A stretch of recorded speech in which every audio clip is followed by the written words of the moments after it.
Catecismo de la Iglesia Católica, del 1471 al 1479.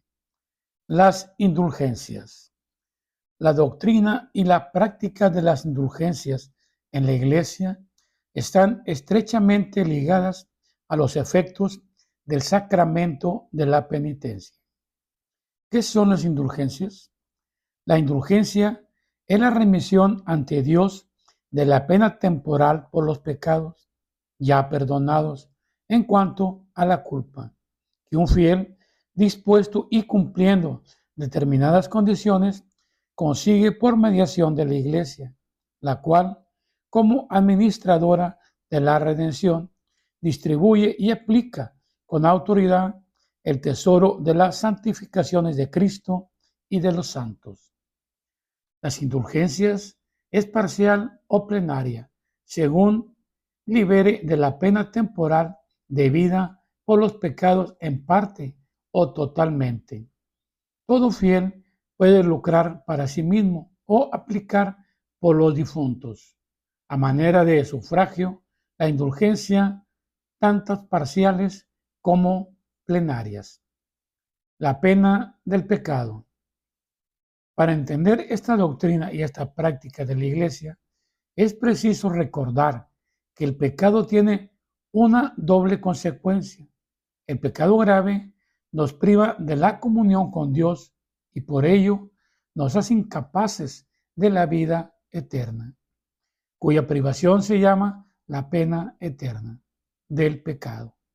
Por otra parte, todo pecado, incluso venial, entraña apego desordenado a las criaturas que es necesario purificar, sea aquí abajo, sea después de la muerte, en el estado que se llama purgatorio. Esta purificación libera de lo que se llama la pena temporal del pecado.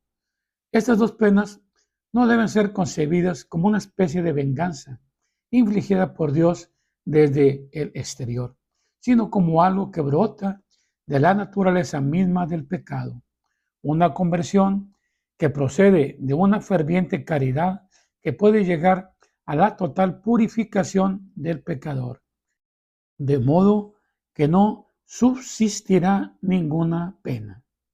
El perdón del pecado y la resurrección de la comunión con Dios entrañan la remisión de las penas eternas del pecado, pero las penas temporales del pecado permanecerán.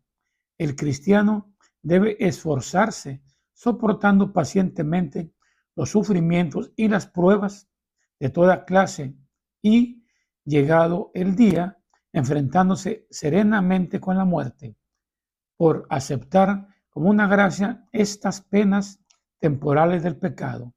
Debe aplicarse tanto mediante las obras de misericordia y de caridad, como mediante la oración y las distinciones prácticas de penitencia al despojarse completamente del hombre viejo y a revestirse del hombre nuevo. En la comunión de los santos, el cristiano que quiere purificarse de su pecado y santificarse con la ayuda de la gracia de Dios no se encuentra solo. La vida de cada uno de los hijos de Dios está ligada de una manera admirable en Cristo y por Cristo, con la vida de todos los otros hermanos cristianos, en la unidad sobrenatural del cuerpo místico de Cristo como una persona mística. En la comunión de los santos, por consiguiente, existe entre los fieles, tanto entre quienes ya son bienaventurados como entre los que expían en el purgatorio o los que peregrinan aún en la tierra, un constante vínculo de amor y un abundante intercambio de todos los bienes. En este intercambio admirable, la santidad de cada uno aprovecha a los otros, más allá del daño que el pecado de uno puede causar a los demás. Así, el recurso a la comunión de los santos permite al pecador contrito estar antes y más eficazmente purificado de la pena del pecado. Estos bienes espirituales de la comunión de los santos los llamamos también el tesoro de la iglesia, que no es suma de bienes como lo son las riquezas materiales acumuladas en el transcurso de los siglos, sino que es el valor infinito e inagotable que tienen ante Dios las expiaciones y los méritos de Cristo nuestro Señor, ofrecidos para que la humanidad quedara libre del pecado y llegase a la comunión con el Padre. Solo en Cristo Redentor nuestro se encuentran en abundancia las santificaciones y los méritos de su redención.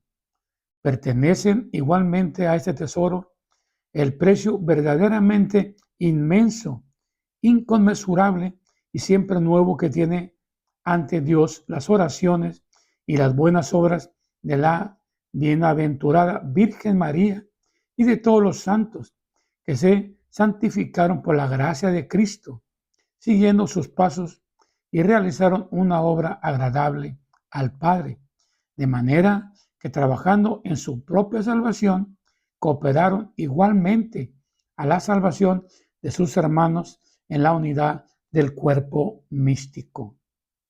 La indulgencia de Dios se obtiene por medio de la Iglesia.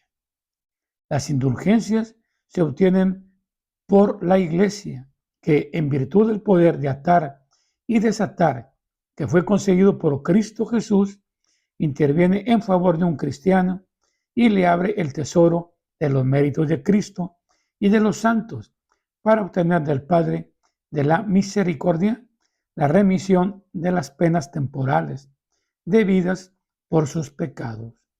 Por eso, la Iglesia no quiere solamente acudir en ayuda de este cristiano, sino también impulsarlo a hacer obras de piedad, de penitencia y de caridad. Puesto que los fieles difuntos en vía de purificación son también miembros de la misma comunión de los santos, podemos ayudarles, entre otras formas, obteniendo para ellos indulgencias, de manera que se vean libres de las penas temporales debidas por sus pecados.